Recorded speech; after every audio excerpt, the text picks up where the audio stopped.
Human anatomy, an informative overview. Human anatomy is not merely the description of body parts, it is simply the science that explains how the human body is organized. The subject is studied solely to understand health and disease, yet it is just as important for recognizing the complexity of life itself. Anatomy is rather broad and fairly challenging, but it is extremely rewarding. For students of medicine, it is incredibly useful and absolutely necessary. Generally, anatomy is divided into several systems, especially the skeletal, muscular, nervous, and circulatory systems.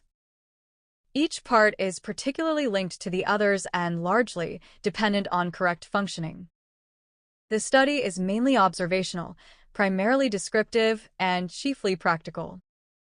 Equally important is the way in which anatomy can be applied in surgery and diagnosis. Meanwhile, scientists continue to explore the human body. Instead of being complete, anatomy is otherwise a developing science that moves onwards with new discoveries. When describing structures, orientation is essential. The body can move backwards or forwards, downwards or upwards, sideways, inwardly or outwardly. In the laboratory, students move onwards through tissue, around structures, and across planes. Some parts are below the surface, others above. Some are down in the lower body, others up in the head. By looking inside and then outside again, researchers trace connections back and forward. Anatomical orientation is not only about east, west, north, or south, but also about daily routines of study, weekly practice, monthly assessments, and annual progress. Anatomy is studied here in classrooms, there in hospitals, sometimes away from home, or abroad in research centers. Work can be done downstairs in teaching labs or upstairs in modern facilities. Everywhere, anatomy plays a vital role. Nowhere is it ignored. Somewhere, at every stage of education, it shapes understanding. Learning anatomy always requires attention. Sometimes it feels difficult, but it never becomes useless.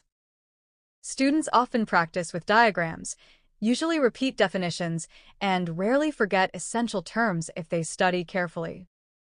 They may work quickly or slowly, but they must proceed carefully. Lecturers may explain loudly or quietly, but the message must be clear. Students may feel happily confident when they succeed, or sadly disappointed when they do badly in exams. However, if they work well, knowledge comes freely. It can be explained simply, not just technically, and only requires dedication. Some topics are too detailed, but with enough review, they are manageable. Much practice is needed, so it is very important to review regularly. Quite often, students feel rather lost, but with repetition they almost never fail. If they hardly stop trying, they completely improve and absolutely succeed. Skeletal system. The skeletal system is not merely a framework of bones, it is simply the support structure of the body. It exists solely to protect organs, but it is just as important for movement. The system is rather complex and fairly strong, yet extremely delicate in certain areas. Human bones are incredibly durable, absolutely necessary for posture, and generally divided into axial and appendicular groups. Especially in medical training, the skeleton is particularly important. It largely determines body shape and mainly provides sites for muscles. It is primarily responsible for storing minerals, chiefly calcium and phosphorus. Equally essential is bone marrow, which meanwhile produces blood cells. Instead of being passive, the skeleton is otherwise active in growth. Descriptions of bone position rely on orientation. Some bones are above, others below. Some extend upwards, others downwards. Limbs can move forwards, backwards, or sideways. The spine curves inwardly and outwardly, allowing balance. Students study onwards from the skull around the ribs, then across to the limbs. Skeletons are studied here in museums, there in classrooms, sometimes away in hospitals or abroad in labs. Models may be kept downstairs in storage or upstairs in lecture halls. Everywhere bones are found, nowhere are they irrelevant. Somewhere skeletons help learning. The muscular system is not merely about strength, it is simply the source of movement. Muscles exist solely to contract, yet they are just as essential for blood flow and breathing. The system is rather complex and fairly diverse. It is extremely adaptable, incredibly efficient, and absolutely essential for survival. Generally, muscles are especially studied in relation to bones. Each muscle is particularly specialized, largely composed of fibers, mainly designed for contraction, primarily powered by ADP, and chiefly controlled by nerves. Equally significant is the role of muscles in posture. Meanwhile, exercise strengthens them. Instead of staying fixed, muscles are otherwise constantly adapting, growing onwards with training. Muscles pull bones forwards, backwards, upwards, and downwards. They can work sideways, inwardly, or outwardly. Students study onwards through muscle groups around the limbs and across the torso. Training happens here in gyms, there in labs, sometimes away in clinics, or abroad in universities. Muscles can be tested downstairs in physiology rooms or upstairs in anatomy halls. Everywhere they are studied, nowhere are they neglected. Somewhere, people always want to strengthen them.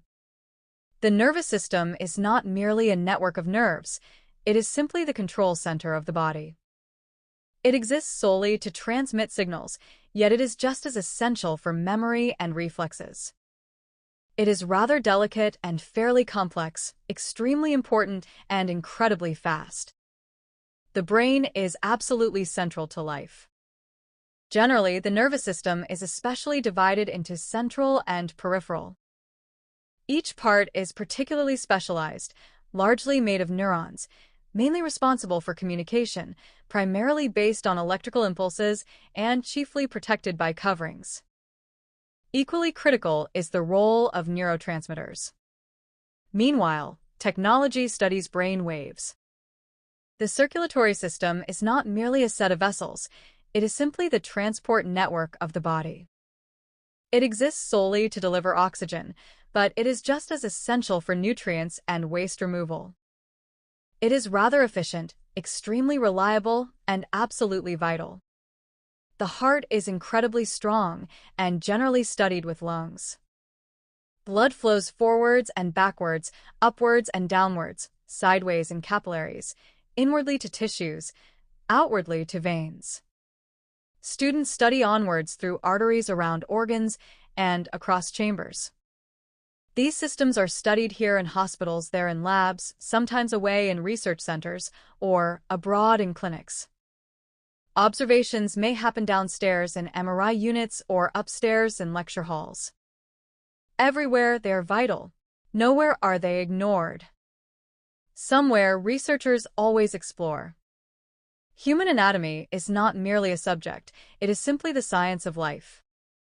It is studied solely for medicine, yet it is just as important for understanding existence. It is rather vast and fairly complex, but extremely valuable.